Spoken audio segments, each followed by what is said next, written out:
The reason why he applies this very strong word to the Canadian case and not to the Chinese case is because he is totally in the pocket of the Chinese regime, because there's actually consequences for saying that about China.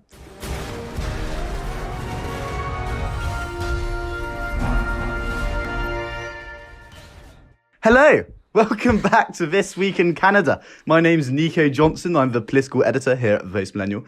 And today, Granger is joining us yet again because we cannot get Roberto out of bed. Granger, how are you doing? Yeah. Good. I'm sorry, too, that Roberto can't be on. I know you guys are sick of me, so I'll do my best. I'll try to let Nico talk a little bit more. I know you appreciate that, so that's the game plan. How are you feeling? I'm doing well, thank you. It's been an exciting week in Canadian politics, actually.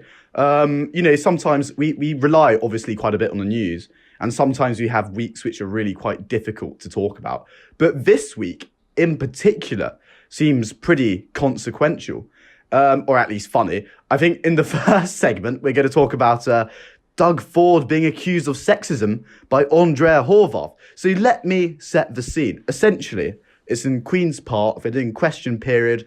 I think Andrea Horwath is criticising the Ford government in Ontario, obviously, about, jobs or whatever. Who cares? And essentially, he responds to the NDP leader saying, "You criticising me sounds like nails on a chalkboard." Matt, what do you reckon? Is that sexism?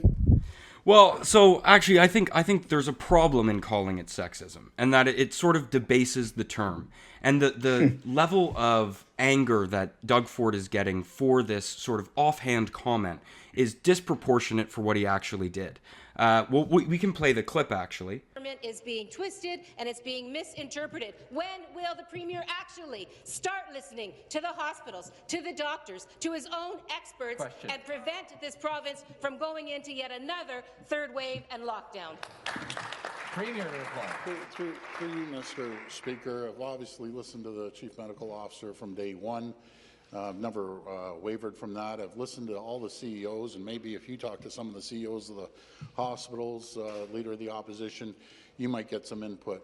Rather than sitting there and constantly criticizing from day one, putting confusion with the public about paid sick days, rather than sending inaccurate information out to the public and hurting the public, why don't you come and join us to support the people of Ontario for once, rather than just sit there and criticize.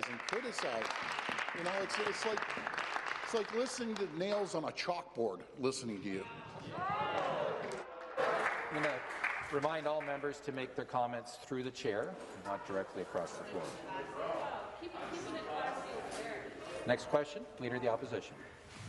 So, judging by that, I would think even at its worst, anyone would say that that's just a slip-up on his part.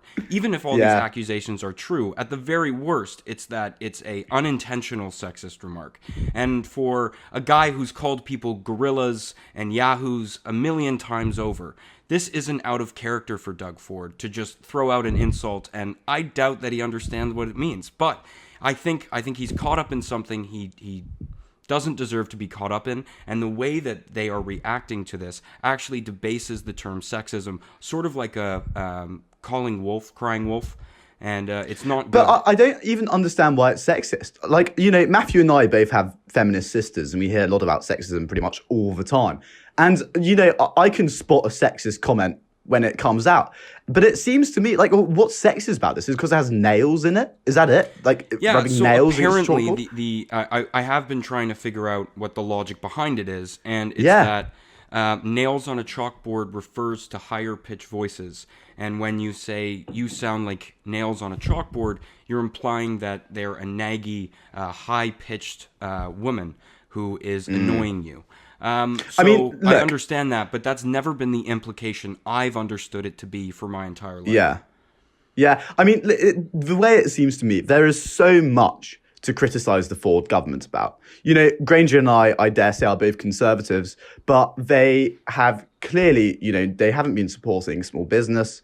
There's been a few errors. There's lots of legitimate things which the NDP can claim Doug Ford is or is not doing. Saying it's sexism is so obviously contrived. It's just, it's not what he was saying. it's just classic bollocks.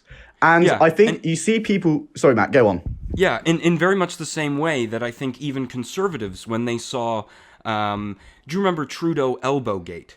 When he nudged that female MP in the House of Commons, and she had the audacity to come out and say that it was sexism. Now, within a month, I believe she had to come in front of cameras and apologize for calling it sexist, because it actually debased the term and went against what she was trying to exaggerate the issue for PR reasons or for some political posturing. And that's really not why you should be calling something sexist. It should be called sexist if it is, not so that you can increase your party support for the next month and just improve your standing.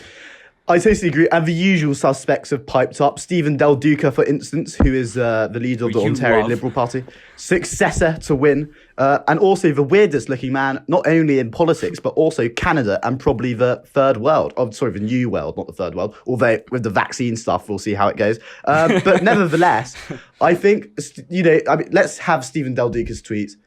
What a load of nonsense. It's clearly they're just trying to find something to attack him with.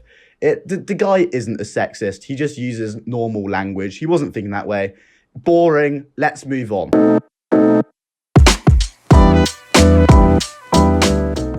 Okay, welcome back. Another beautiful transition. James promised us that he would be making new ones, finally, but we'll have to wait and see whether that actually happened. Anyways, the next topic that we're going to cover, Erin O'Toole has come out and proposed a motion to call the Uyghur re-education camps in China what I believe they actually are, which is genocide.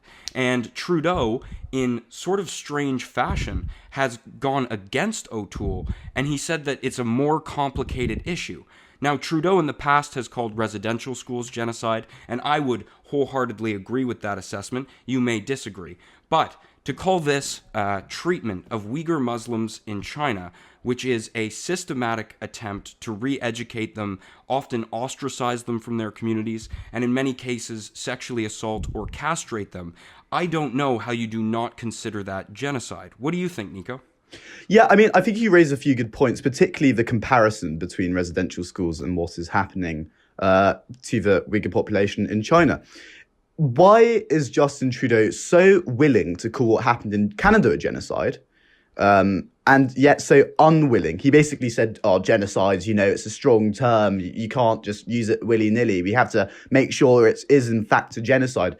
So I think it's pretty clear that the reason why he applies this very strong word to the Canadian case and not to the Chinese case is because he is totally in the pocket of the Chinese regime, because there's actually consequences for saying that about China. It's pretty despicable, in my view. I would like to give credit, actually, to Erin O'Toole. Sometimes we're a bit harsh on the guy, but I think he's doing a really good job here. We have to stand up to China. They just take advantage of our country. They're nefarious, quite frankly. And also give credit to Garnet Genui, who's a really good up-and-coming Albertan MP who put this motion on the table, I think. So good job, Garnet. But this brings us into another thing, which the Conservatives are also proposing, which is that we should relocate, not boycott, relocate the Olympic Games away from China as a result of this. Now, not just because of this genocide, but also because of the fact they, locks up R2 Michaels, they totally infiltrate our institutions, they spy on us, they bully us, and for that reason it should take place in, a country where there isn't enormous human rights violations, which I think is probably quite sensible. I don't know whether that's going to happen, to be honest. I suspect it probably won't. I suspect it'll take place in China. I can't see Trudeau ever contradicting the Chinese state line on this matter. So, it's a bit of a shame. And actually, on top of that, the Conservative Party haven't asked for the Olympic athletes to boycott the Games. They're only asking them to relocate. For me, the solution is obvious. Every Western country should boycott the Chinese Olympic Games. Matt, do you agree? Yeah, I do, of course. I think we're going to look back on this moment in a very similar way that we looked back on the 1936 Berlin Olympics. It's a horrible stain on many countries' records that the Berlin Olympics were readily attended by almost every Western country when it was in the full swing of anti-Semitism and during the peak of the Nazi Party's rise. So we have very much a similar system in China. It's a full-blown dictatorship at this point. It's totalitarian, and they're even engaging in full-blown genocide, which we haven't acknowledged yet. And our failure to do so will be something that will come back to haunt us, much in the same way that residential schools have come back to haunt us. And we will have to acknowledge our failures, and failing to do so right now is the worst thing that we can do. So as much as I sympathize with athletes who might not be able to compete at the highest level, something they've been training for their entire lives, I believe the lives of 1 million people in northern China perhaps matter a little bit more than athletic dreams. I mean, it's ridiculous in a way. This is just yet another episode in the 6-season TV show of Trudeau rolling over for the Chinese regime. It happens so often. It's, you see these stories, and I'm not going to name all of them, but just who remembers the fact that our foreign minister at the time got this weird mortgage from the state-owned Bank of China?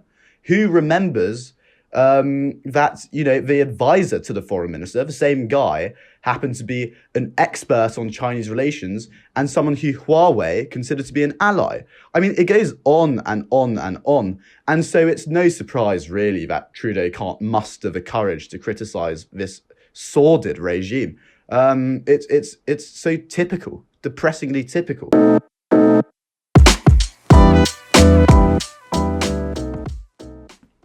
Welcome back. What a lovely segment, or transition rather. I'm looking forward to new transitions. Tell me, guys, in the comments, what do you think about my new jacket? I bought it recently. I sort of realised I have a terrible fashion sense. No. And if I'm going to compete in the evolutionary sort of ball game, I'm going to need to step up. It's either losing weight or getting new clothes, and I've chosen to get new clothes, obviously. Yeah, quite clearly. But anyway... But another reason why I bought it is because I think it looks vaguely Australian. And I like Australia a lot. I feel sorry for Australia in many ways, actually. Firstly, they have this beautiful wine industry, which is getting totally attacked by Xi Jinping and his Beijing buddies. So if you can, buy Australian wine, fight the communists. And secondly, they're being attacked by, I mean, it's almost ridiculous to say this, an American company. So if you haven't been paying attention to the news on this front, I know it's not particularly Canadian, but it pertains to Canada because the Trudeau government is looking to introduce new legislation. So essentially, let me give you a bit of context and let me focus this camera. Perfect. The Australian government, basically a Conservative government, created laws which forced media companies or Facebook to pay for articles and news and stuff like that. It's kind of boring. Who cares? The only important thing is that Canada is looking to bring in similar legislation.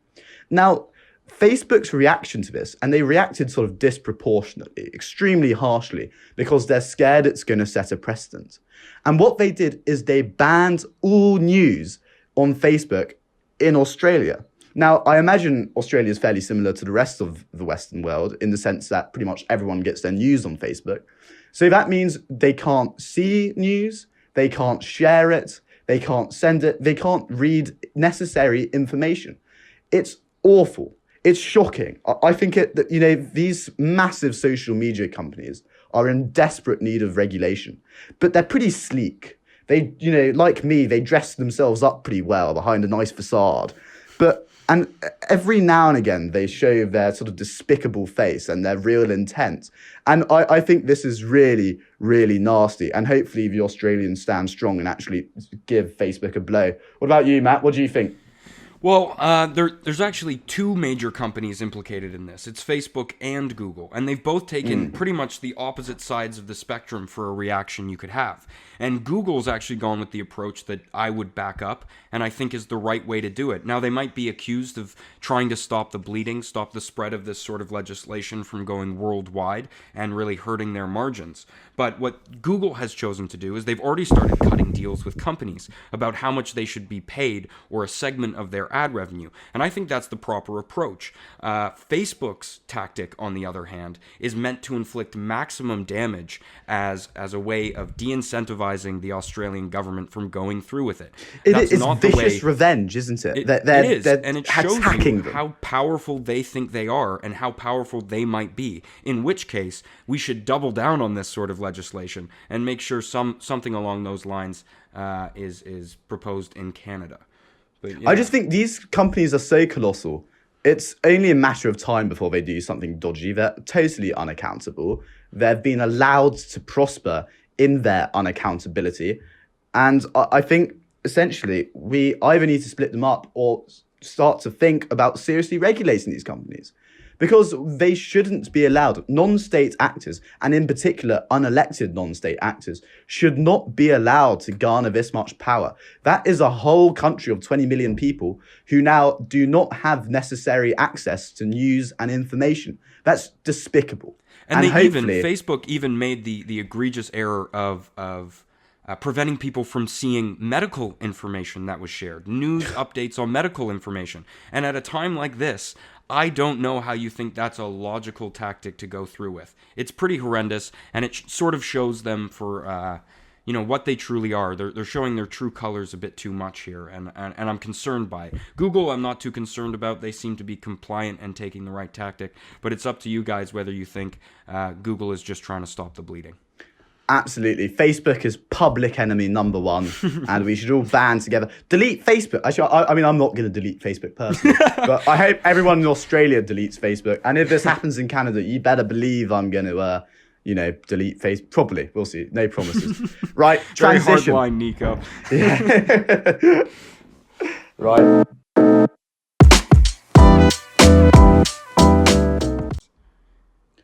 Welcome back. What a transition. It's been a shorter episode this week because I realised my camera is sort of slowly dying. And we wanted to make sure it's perfectly accessible and clean for my lovely producer, James. Give a thumbs up for producer James. And, let me know, who do you prefer most? Let's go to Team Bobby versus Team Matthew in the comments. I'm personally very much in favour of Roberto. I suspect everyone else is. But, just give him a conciliatory thumbs up, Also, if you want to support us, obviously we're a small outlet. We don't have the taxpayer funds like the CBC or, the Toronto Star. Buy our T-shirts. They're lovely. Let's get a picture of one of the T-shirts. Very, very cool. I would wear them. As I said, I need as much help as I can get. And I reckon that would get me laid, probably. So, and another reason just as Australia's world-renowned for its jean jackets lined with wool, as Nico pointed out, we are world-renowned for our Twick T-shirts. And I think you should all get one. Yeah. And on top of that, remember to like, subscribe, sign up for the email list. There's lots of links down below. And I suppose I'll see you pretty soon. Bye-bye. Bye.